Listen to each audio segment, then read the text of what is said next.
Judge Henry Lawson was known for precision. Every line in his courtroom ran like clockwork, no wasted words, no second chances.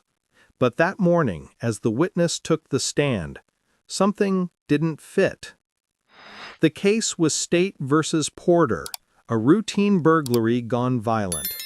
The defendant, a 34-year-old mechanic, was accused of breaking into a coworker's home after a bitter argument.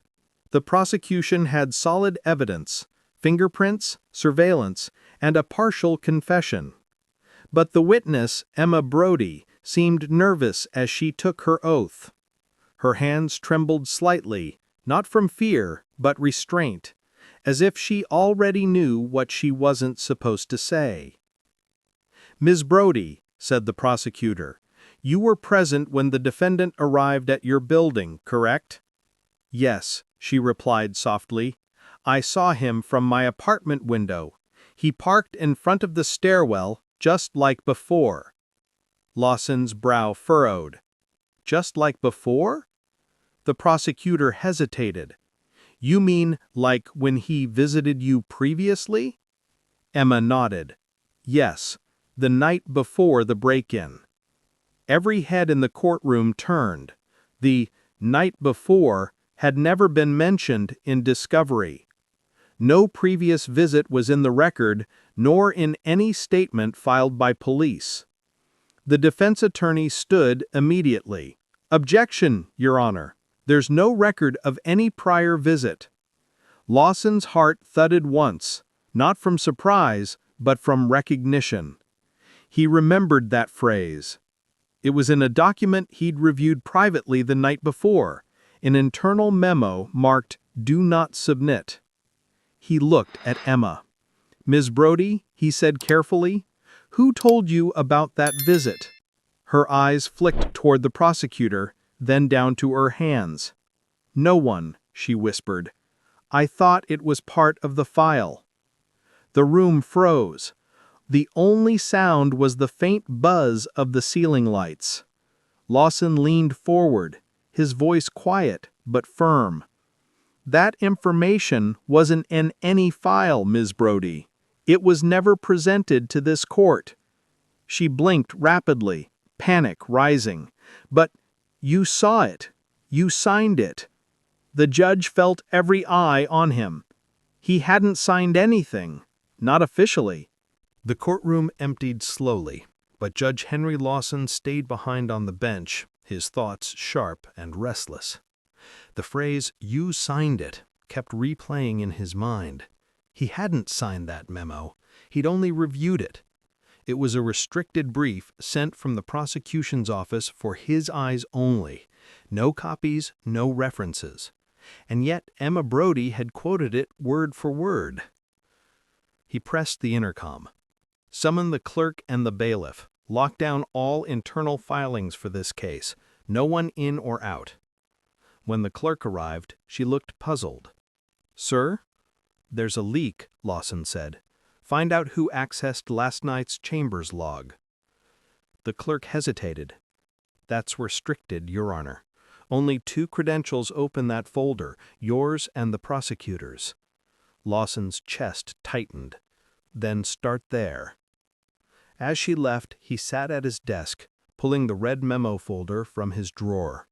The label read, "Supplemental Testimony, Not to be Presented." Inside were 2 pages. The first, his notes. The second, a signed statement, unsigned by him, but stamped with his initials. Only one problem. He'd never stamped it. He turned the page. The witness name was typed clearly at the top, Emma Brody. He leaned back, the pieces starting to shift. Someone had drafted a fake memo, made it look like a pre-approved document, and leaked it to the witness, all to introduce new testimony without procedure. The bailiff knocked. "Sir, the prosecutor requests to see you." "Send her in," Lawson said. Prosecutor Dana Mills stepped through the door, calm but uneasy. "Your Honor, about Ms. Brody's statement, she's confused. She must have read something online." Something online that matches an internal file? Lawson asked quietly. Mills froze. I'm not sure what you mean. He slid the folder across the desk. Then explain how this document exists complete with my initials. She studied it, face unreadable. That's impossible. Only the clerk. She stopped mid-sentence. Only the clerk has access to your digital seal? Lawson asked quietly. Yes. He stood, straightening his robe. Then someone in your office just used my name to alter evidence. She opened her mouth, but he raised a hand. Don't deny it. If this came from your system, you'll find who printed it, or I will. The prosecutor nodded slowly. Understood. When she left, he looked again at the witness stand, empty now under the faint light. He knew courtrooms were built on truth and order, but tonight he'd seen something else. The system wasn't leaking, it was being rewritten. By the next morning, the courthouse buzzed like a hive under pressure. Reporters waited outside the steps, chasing rumors of tampered testimony, though no one knew the source. Inside, Judge Henry Lawson walked briskly through the marble corridor, the red memo folder under his arm. He went straight to the records office. The head clerk, Ellen Vargas, looked startled when she saw him. Your Honor, we already checked the system. No one outside your chamber credentials accessed the file. Lawson laid the folder on her desk. Someone did. This document exists, and it carries my digital seal. Ellen examined it carefully. The metadata says it was printed from a remote console at 10:42 p.m. yesterday. That's your assigned terminal, sir. I wasn't in the building, he said. Ellen hesitated. Then, whoever it was had your access card. Lawson remembered locking the card in his desk before leaving. Only one person had remained in chambers after hours, his junior clerk, Ryan Hale. He headed back upstairs, past portraits of judges who'd served before him. The corridor lights flickered once, the motion sensors picking up his steps. Ryan looked up from his desk as Lawson entered. Morning, Your Honor. I was just filing the minutes from yesterday's session. Lawson watched him carefully. You stayed late last night, didn't you? Ryan nodded. Just finishing the summary logs. Why? Lawson placed the forged memo in front of him. This was printed from my terminal while you were here. Ryan's face drained of color. I swear I didn't. You used my access card, Lawson interrupted.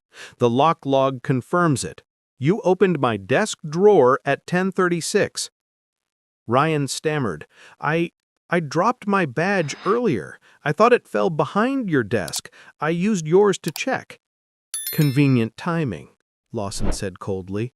So, while retrieving your badge, you accidentally opened a restricted file, typed an unauthorized statement, and signed it with my seal. Ryan's hands trembled. I didn't type anything.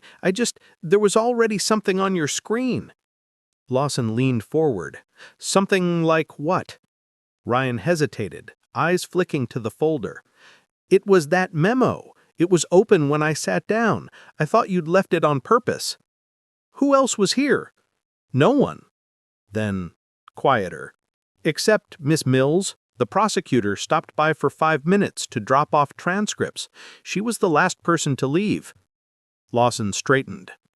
She told me she hadn't entered my office since last week. Ryan looked genuinely shaken. Then, she's lying, sir. The judge closed the folder, anger replaced by something colder. Focus. Ryan, he said evenly, I want you to print the chamber security feed from last night. Every frame between 10 and 11. If anyone touches that desk again, I want to know before they reach the door. As Ryan hurried off, Lawson turned back toward the empty courtroom beyond the glass. He'd always believed the truth came from the witness stand, but now he realized the real testimony might be buried in his own chamber. The surveillance footage loaded frame by frame. the faint hum of the monitor filling Judge Henry Lawson's chambers. He watched from behind Ryan's desk as the timestamp ticked closer to the moment the file had been printed, 10:42 p.m. At 10:36, the camera showed Ryan entering, exactly as he'd said.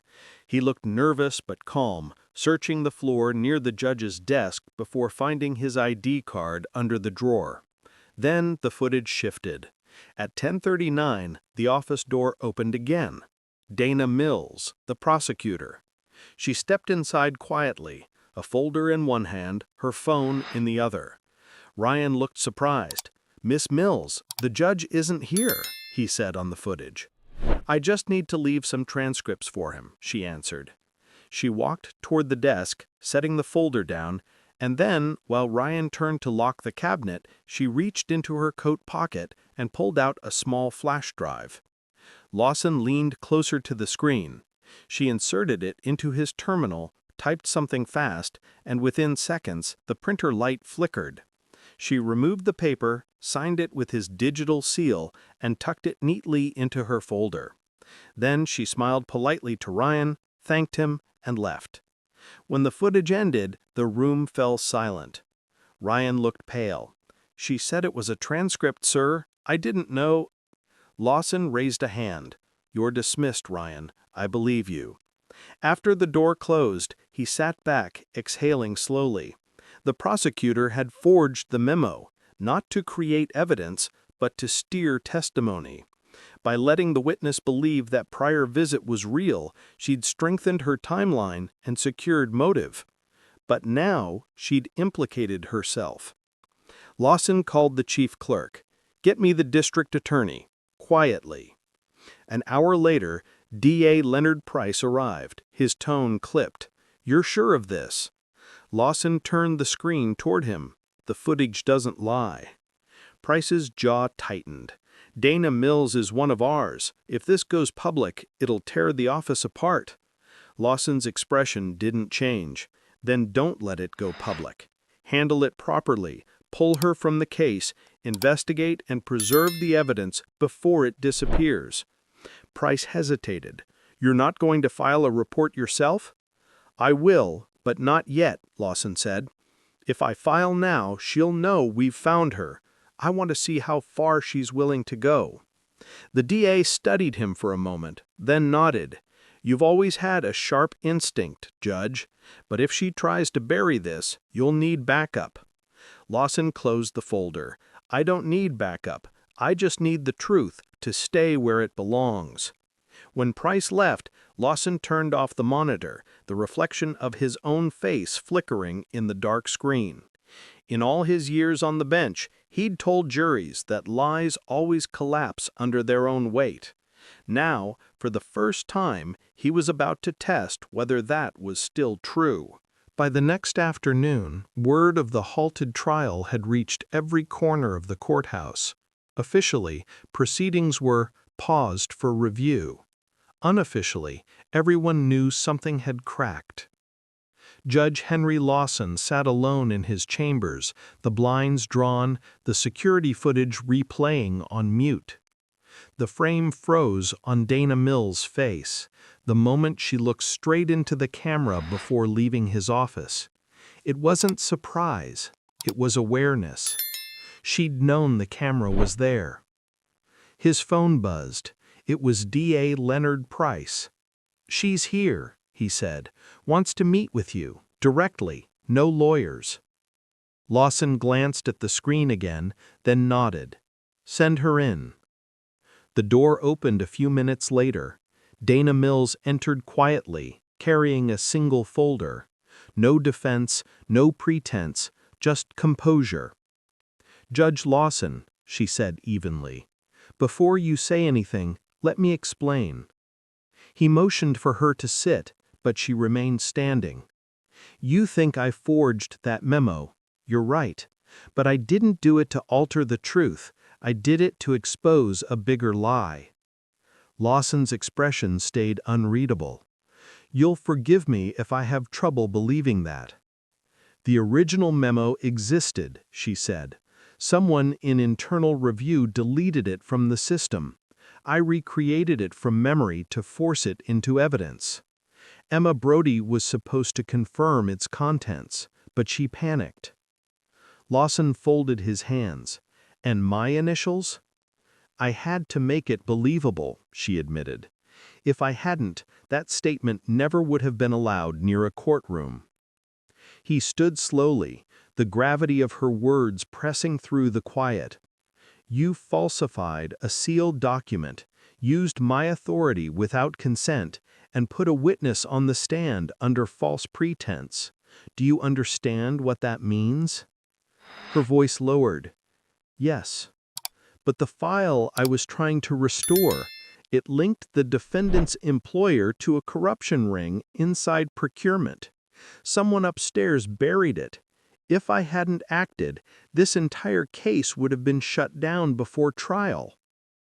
Lawson studied her for a long moment. Then you chose to fight one crime with another. Sometimes, she said softly, that's the only way to make the truth visible. He looked toward the evidence folder on his desk. You've built a career on rules, Ms. Mills. So have I. And right now, both of us are standing outside them. For the first time, her composure cracked. So what happens now? Lawson pressed the intercom. Officer, escort Ms. Mills to the DA's office. No cuffs, just protocol. She nodded, accepting the outcome. For what it's worth, I'm glad you saw it for yourself. When the door closed, Lawson remained standing. The city hummed faintly outside his window, steady, indifferent, unaware that a single forged page had exposed an entire network of deceit. He reached for his pen and wrote on the top of the file, "Case suspended pending full audit. Truth confirmed through misconduct."